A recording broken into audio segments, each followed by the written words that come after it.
Eto guys, madaming tatanong sa akin kung paano daw katapat si Hanabi. Kaya gagawa natin to ng video. Pero mahirap naman kasi talaga katapat to si Hanabi. Pero syempre, kaya natin sabayan kahit 1v1 pa at tapatan. Kaya kung makita niya dito, kahit targeting ko pa siya, hindi na siya maapalag pa. Mapapatakbo na nga lang yan. Kasi hindi man talaga tayo kaya ng tapatan na itong Hanabi. Basta meron na tayong saktong item. Kaya natin yung palagan. Pero pag early game guys, ang gawin natin dyan ay huwag muna natin sabayan. Kasi kakainin lang tayo niyan. Madaya yung barrier niyan eh. Kaya ang ginagawa ko muna dito ay tamang play safe lang. Respawn ko na rin muna dito yung mga ampi ko. Paano ba naman, binabalagbag agad dito yung core namin. Kaya pinitas ko na agad dito yung dalawa nila. Basta paghanap yung katapat natin sa gold lane, ay huwag natin basta-basta palagan. Lugi kasi dito si Moskov sa early sa normalan. Kaya ang mas maganda sa early game guys, pagkatapat yung Hanabi, ay maintay nyo muna yung dalaw ng kakampi nyo para sure na makikill nyo at hindi kayo mapipitas. At dahil nga dinalawan na ako dito ng core namin, syempre hindi natin ito papatakasin pa. Pinitas ko na nga agad siya dito. Muntikan pa din ako mapitas dun ah. Pero syempre hindi mo tayo magbabak. Ang kailangan muna natin dito ay clear muna natin yung wave natin. Kasi pag di natin to kalitit, baka malugi tayo. Baka din kasi maunahan tayo sa gold plate na itong Hanabi pag hindi tayo nag-clear. Pero paulit-ulit lang gagawin natin dito. Pag dumadalo yung mga kampi natin, syempre, sure kill na natin to agad para hindi masayang yung dalaw nila. Kahit pa sa loob ng tore, ay papasukin na natin yan. Kasi wala namang panaas yan eh. Barrier lang. Pero kung hindi naman dinadala ako ng kampi nyo, ang gawin nyo lang ay mag-play safe lang muna talaga. Huwag kayo basta-basta susugod dyan kasi hindi natin kaya naman B1 sa early game. Pag Hanabi kasi yung kalaban ko, iniintay ko muna yung Trinity ko bago ko siya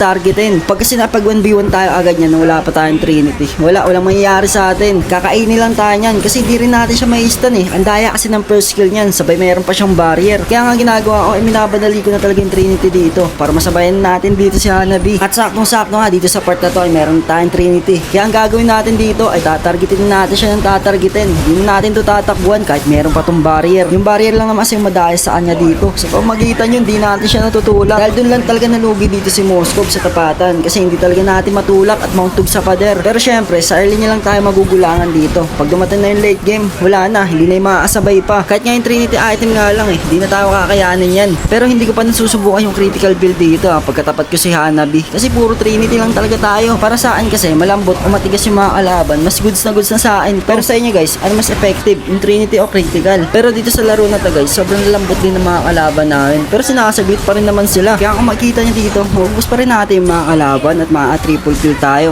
Manyak sana to. Ang swerte lang ni Hanabi kasi nagamit ko na dito yung flicker. Kung hindi, papasukin ko siya dito sa loob ng tore. Pwede pa naman ako mag-out sana. Kaya ang ginawa ko na lang ay binasag ko na lang yung tore. At syempre, tatapusin na natin dito yung laro. Basta yun lang gawin nyo guys pag may kalaban kayong Hanabi. Huwag kayong makipag 1v1 agad. Basta kay Trinity lang talaga yung item nyo. Pwede nyo na i-target lock yan. Pero hintayin lang natin yung tamang item natin. Huwag tayo masyadong atar. Huwag masyado kasi nating minadali. Mas lalo tayong malulugi pag mapipitas niya tayo. Basta yun lang. Nice game dito sa mga nakakampi ko at mga nakalaban.